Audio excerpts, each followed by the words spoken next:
Morning, ladies and gentlemen, and I'm really very happy to be here this morning on behalf of the Irish Government to officially open Inspirefest 18. And I'd like to begin by thanking Anne and Silicon Republic for inviting me here this morning, and I'd like to congratulate them on assembling a wonderful group of speakers who I'm sure will give you thought-provoking and compelling presentations over the next 3 days. But I want to begin with a big shout out to my new friend I just met, Taylor.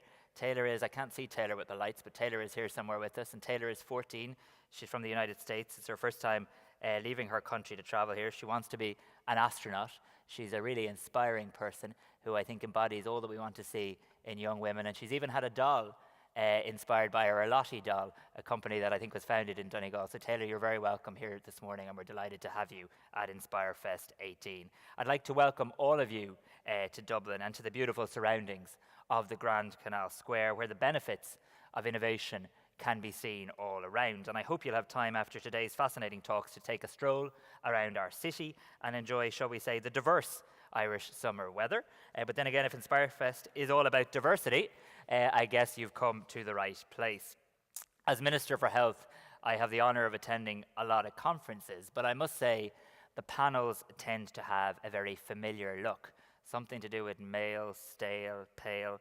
In contrast, Inspirefest's lineup of speakers this year is 65% female, and I understand that the attendance at this conference is also 65% female.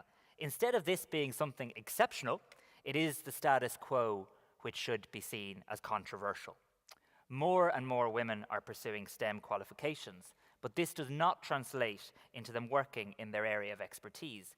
And we often hear these odd conjectures about why women find it difficult to work in STEM fields, which weirdly all too often places the blame with women themselves.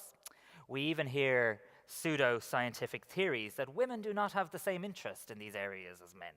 And with the huge attendance of women at Inspirefest, and indeed other events where participation from women is actively welcomed and encouraged, we can show that the interest is clearly there, and that in fact it is the workplaces which do not work for 50% of the population that are long past their sell-by date.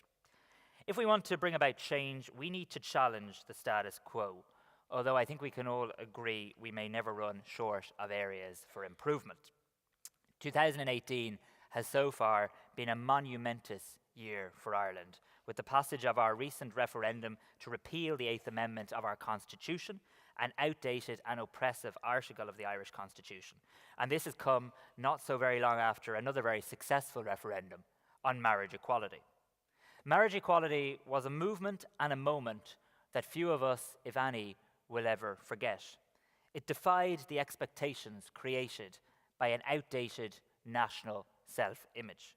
It forged a new mirror in which a reflection began to appear of the Ireland we are, instead of the Ireland that many assumed we still were. Perhaps it was an image that wasn't immediately recognizable to all. The received wisdom ahead of our recent abortion referendum was that it could not be like marriage equality. How could it be like marriage equality? But in most ways, that turned out not to be so true. So why was that? Well, Una Mullally, a journalist with the Irish Times here in Dublin, wrote an interesting piece during the campaign about the incapacity of our political system, and indeed elements of our media, to recognize grassroots movements that do not follow traditional modes. Or perhaps it is that if they are recognized, the frames of reference that they are measured by are now obsolete. I was struck by how the diverse fields represented at Inspirefest are often at the very heart of those movements, or indeed often breeding grounds for the movements themselves. Perhaps that is because they are, in the various ways, about connection. And that may be, in fact, what the two recent referendums had most in common. People connecting with them, and most importantly, connecting with each other.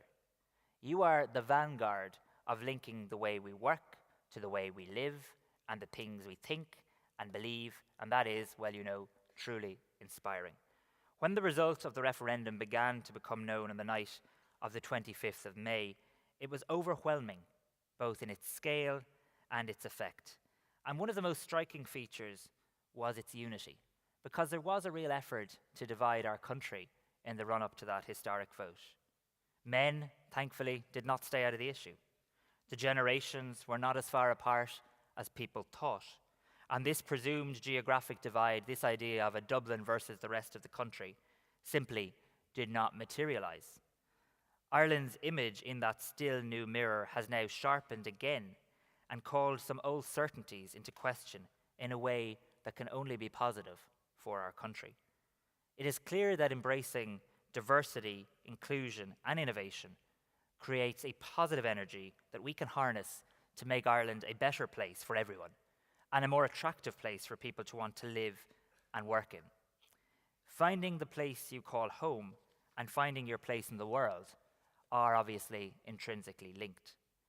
Build it and they will come can actually be about the kind of society we are.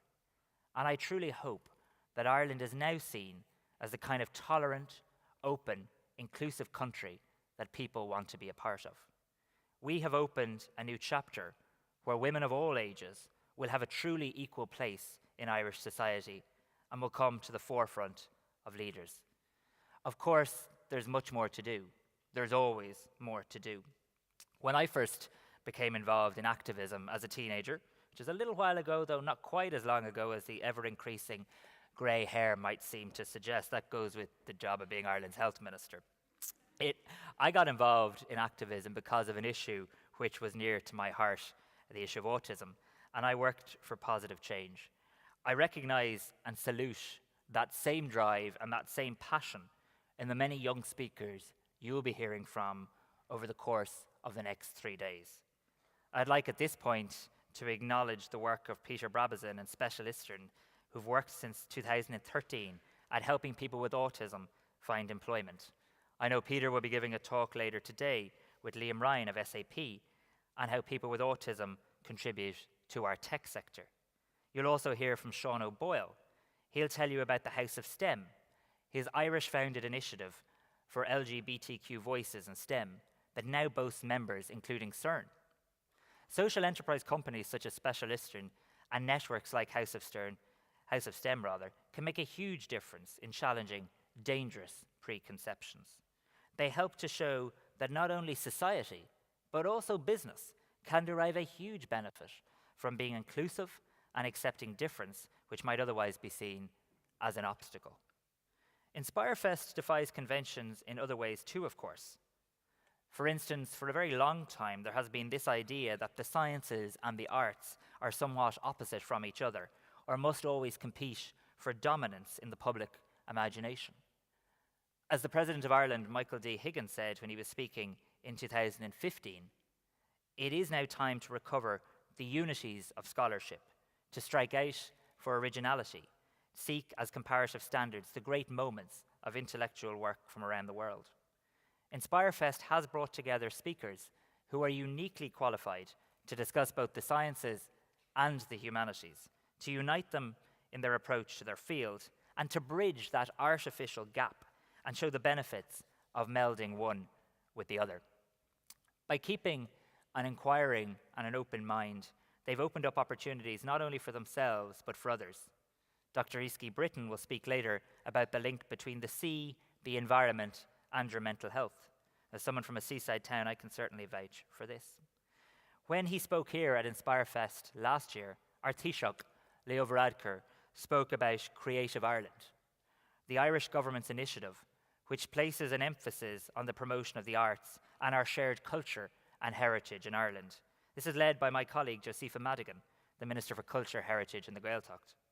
Last month, she announced the Creative Ireland programme, which will offer grants for regional and local programmes focusing on 3 themes: the individual and collective well-being, connecting communities, and innovation. Hopefully this scheme will encourage groups right across our country to harness their creativity and their passion for something truly remarkable. As Minister for Health, I'll be watching the rollout of Creative Ireland with keen interest, since the benefits of being involved in creative activity are far-reaching and can have a very positive impact on both mental and physical health and health outcomes in general. Minister Madigan is just one of the women I'm privileged to work with in Cabinet. A few weeks ago, she was up in Clonus in County Monaghan with another Cabinet colleague, Minister Heather Humphreys, announcing the restoration of the Ulster Canal. Today, we're all here in Grand Canal Dock, at the terminus of the Grand Canal, which links this city with the River Shannon. As I passed it on my way here today, I was struck, and I don't think you can be anything but struck, by how quickly technology progresses. There was a time when canals were at the cutting edge of science and technology. Now they're used for a completely different purpose to what they were intended. For me, this links right back to the importance of Inspirefest. It reminds us that our endeavours need to relate to the outside world. They need to adapt, and they need to react to change. We need to think about how our work will not just be used now, but how it will be used in the future, and how it will change as a result. As the groundbreaking computer scientist Amazing Grace Hopper said, "A ship in port is safe, but that's not what ships are built for." Inspirefest wants us to leave that safe harbour. It challenges us all to embark on a voyage of discovery. It asks us to re-examine the ways we pursue knowledge. And I'm confident and excited that Inspirefest 2018 will showcase the very best of our curiosity and our quest for innovation. My focus as Minister for Health must be on health reform, and innovation is key in this area. When we talk about medical technology and pharmaceuticals, there are developments all the time. Initiatives such as the Healthy Innovation Hub are supporting new projects that encourage and enable patient participation in their own care. But while technology is important, we cannot rely on it alone. We need to bring people together to share and learn, to help deliver true reform that will improve how we provide health services in this country. Patient-centred care must be at the very heart of this reform. We need to create a health service where patients can be empowered, can speak up, and know that they will be heard. By putting the patient at the heart of what we do, we can create, once and for all, a health service that works for everyone. I'm sure you've all read your conference programme with keen interest, even at this early hour of the morning, but I'd like to mention one of the excellent speakers you'll be hearing from this morning, Evie Mangan, who received the European Digital Girl of the Year at the ADA Awards last December. What a fantastic achievement. Patient-centred care is particularly important to me in my role, so I was so interested to read about Evie's recent project, which used technology-enabled dolls to prepare children for their hospital stays and the treatments that they will receive there. What a great idea. Innovations like this can help us to inform and provide comfort, can help us to lay the groundwork for a future of compassionate care. And it's particularly interesting as we now construct our new children's hospital here in Dublin. I'm sure we're all looking forward to seeing what Evie does next as she carries on the legacy of the first computer programmer, Ada Lovelace. I know that part of Inspirefest's mission is to provide role models for young people in science and the arts, especially young girls, and to meet with peers with similar interests.